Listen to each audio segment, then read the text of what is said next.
Əziz dostlar, Əhlüsünnədən olan bəzi qardaşlarımız belə bir iddia ilə çıxış edirlər. Muhammed İbn Abdülvahhab'ın sattırdığını sattırdık insanlara. Özümüzden bir şey demirik ki. Muhammed İbn Abdülvahhab kuburileri təşvir edirdi. Allah'tan başka böyük ibadeti, böyük şirklerin her hansı bir növünü Allah'tan başkasına sərf edenleri təşvir edirdi.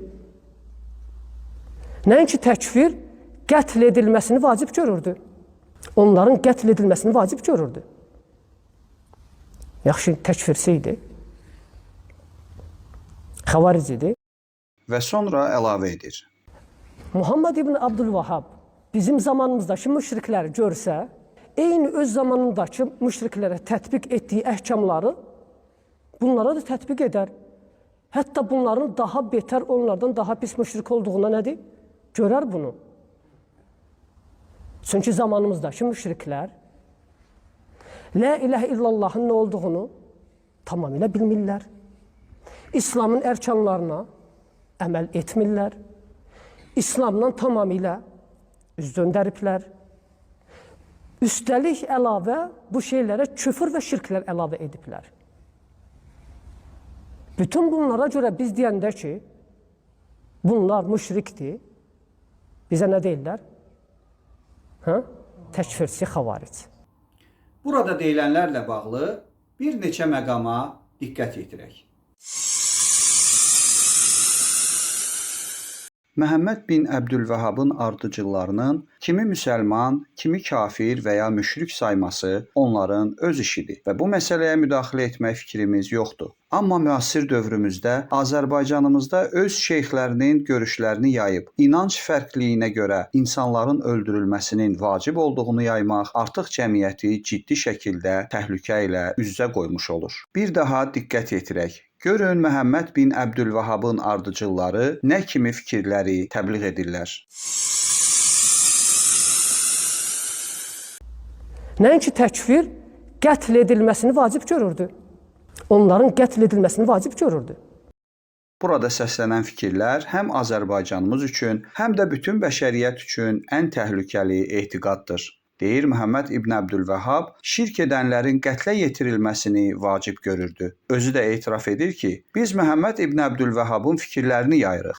Muhammed İbn Abdülvahhab'ın sattırdığını sattırdık insanlara. Özümüzden bir şey demirik ki. Əvvəla qeyd edək ki, Bəqərə surəsinin 256-cı ayəsində buyurulduğu kimi, dində məcburiyyət yoxdur. Üstəlik, Azərbaycan Respublikası Konstitusiyasının 48-ci maddəsinə görə hər kəsin vicdan azadlığı vardır. Hər kəsin dinə münasibətini müstəqil müəyyənləşdirmək, hər hansı dinə etiqad etmək, yaxud heç bir dinə etiqad etməmək hüququ vardır.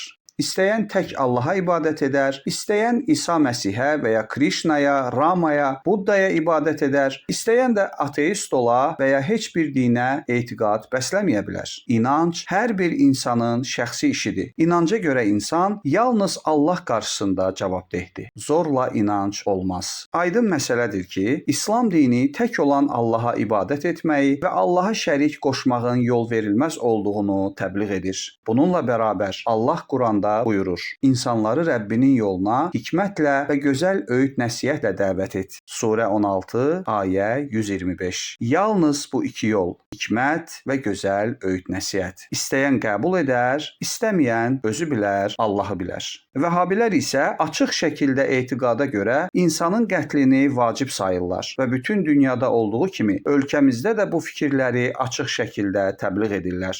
Nəzərə alsaq ki, onlar Azərbaycan əhalisinin də əksəriyyətini elə müşrik sayırlar. Bu fikirlərin cəmiyyətimiz üçün nə dərəcədə təhlükəli olduğunu anlamaq çətin olmaz. Xülasə olaraq deyək ki, insanların inancına görə öldürülməsini vacib sayan vəhhabilik cəmiyyətimiz üçün və əslində bütövlükdə bəşəriyyət üçün ən təhlükəli etiqaddır. Allah xalqımızı və bütün bəşəriyyəti bunların şərrindən qorusun.